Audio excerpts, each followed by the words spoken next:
Hello my dear students, welcome back to my channel. I hope you all are doing well. पिछली video में जो हमने discuss किया था वो था क्वेश्चन नंबर 4. इस वीडियो में जो हम डिस्कस करने वाले हैं वो है question number 5. Now let's get started. Question number 5. Use the column method.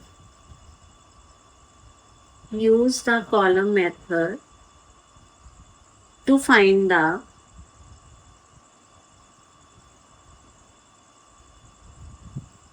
following products.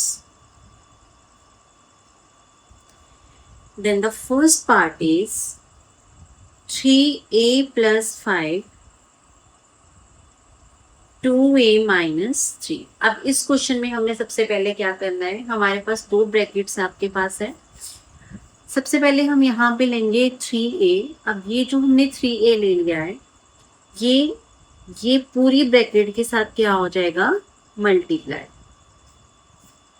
Then again 5 और ये 5 जो है ये भी पूरी ब्रैकेट के साथ हो जाएगा मल्टीप्लाई. इस क्वेश्चन में क्या होगा, सबसे पहले हम इसको इसके साथ मल्टीप्लाई करेंगे, देन इसको इसके साथ, फिर 5 को 2a के साथ करेंगे, देन 5 को 3 के साथ.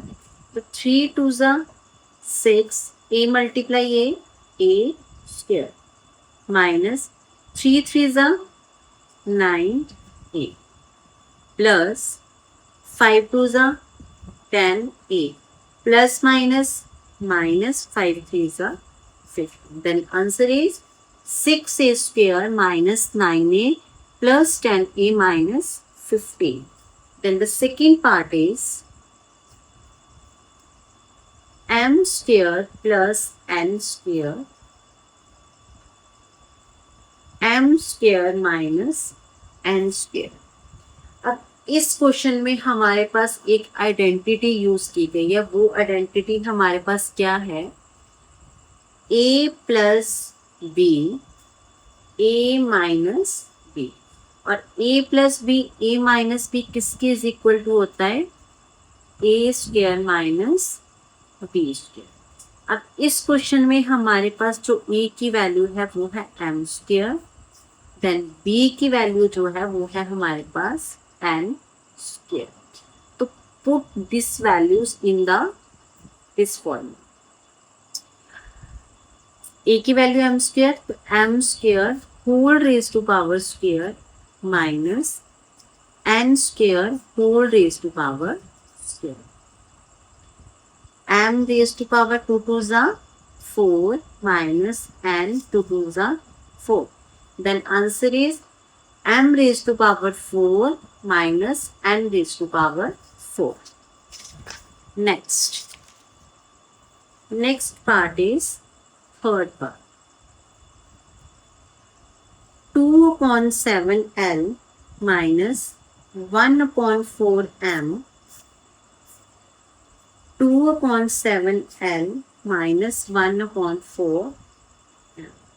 अब इस क्वेश्चन में हमारे पास क्या हो रहा है, इस क्वेश्चन में जो हमने यूज किया है वो हमारे पास आएगा फॉर्मूला a माइनस बी का होल स्क्वायर. क्यों, क्योंकि ये दोनों जो वैल्यू है वो हमने वो जो है वो 2 टाइम्स लिखी गई है.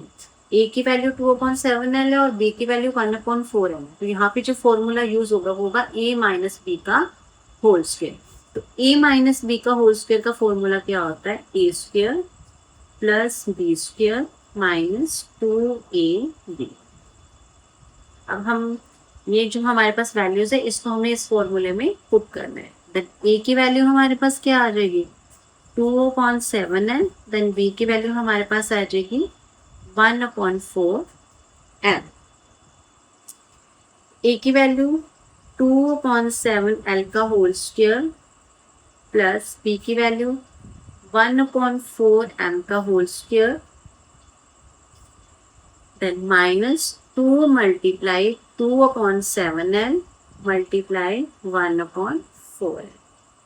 तो 2/7, 2 2 is 4, 7 7 is 49 l square plus 1 1 is 1, 4 4 is 16 m square.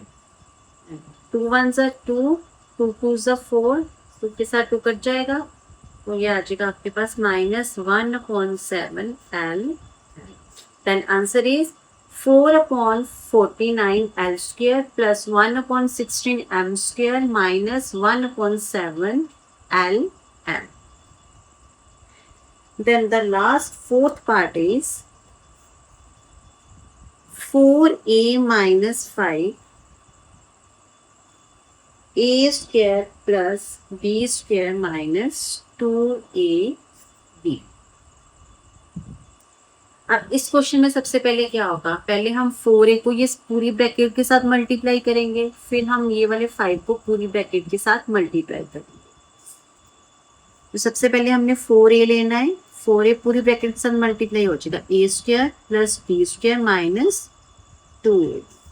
Then -5a square plus b square minus 2ab। अब ये हमने सारी ब्रैकेट्स को ओपन करना है। सबसे पहले 4a को a स्क्वायर के साथ किया, ये आपके पास आ जाएगा 4a³। देन प्लस 4a को b स्क्वायर के साथ किया 4ab स्क्वायर। देन 4a को माइनस 2ab के साथ किया तो -4 2 8 a square then b। Next -5 को a स्क्वायर के साथ किया -5a स्क्वायर प्लस माइनस 5 को b स्क्वायर के साथ किया -5b square minus plus 5 2 10ab। अब जिनके वेरिएबल सेम है उसको एक साइड पे कर लेंगे, बाकी टर्म्स को एक साइड पे कर लेंगे। सबसे पहले हमारे पास आता है 4a³। अब इस क्वेश्चन में हमारे पास a³ वाली कोई टर्म नहीं है। देन हमारे पास आता है आपके पास plus 4ab square, then -8a square b, then -5a square minus 5b square plus 10ab. Then the answer is same, 4a³ plus 4ab square minus 8a square b minus 5a square minus 5b square plus 10ab। क्योंकि इस question में किसी भी terms का जो variable था वो same नहीं था, तो आंसर जो आपको एज इट इज ऐसे ही रहेगा। I hope you understand this video. If you have any query or doubt, please comment. Don't forget like, share and subscribe.